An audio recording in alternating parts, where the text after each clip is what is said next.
بسم الله الرحمن الرحيم والنازعات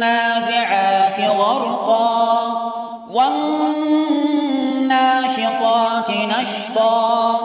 والسابحات سبحا فالسابقات سبقا فالمدبرات أمرا يوم ترجف الراجفة تتبعها الرادفة قلوب يومئذ واجفة أبصارها خاشعة يقولون أئنا لمردودون في الحافرة أئذا كنا عظاما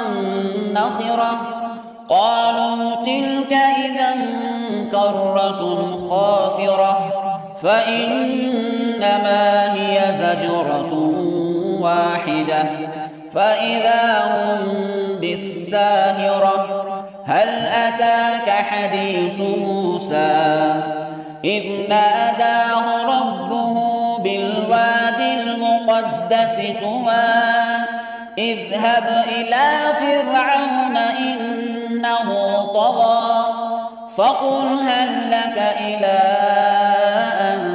تزكى وأهديك إلى ربك فتخشى فأراه الآية الكبرى فكذب وعصى ثم أدبر يسعى فحشر فنادى فقال أنا ربكم الأعلى فأخذه الله نكال الآخرة والأولى إن في ذلك لعبرة لمن يخشى أأنتم أشد خلقا أم السماء بناها رفع سمكها فسواها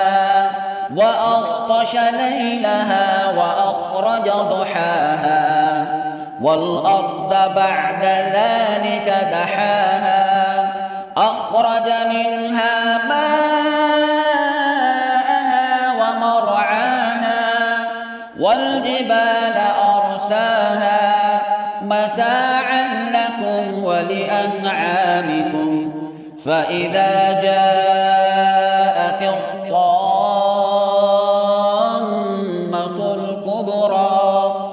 يوم يتذكر الإنسان ما سعى وبرزت الجحيم لمن يرى فأما من طغى وآثر الحياة الدنيا فإن الجحيم هي المأوى وأما من خاف مقام ربه ونهى النفس عن الهوى فإن الجنة هي المأوى يسألونك عن الساعة أيان مرساها فيم أنت من ذكراها إلى ربك منتهاها إنما أنت منذر من يخشاها كأنهم يوم يرونها لم يلبثوا إلا عشية أو ضحاها.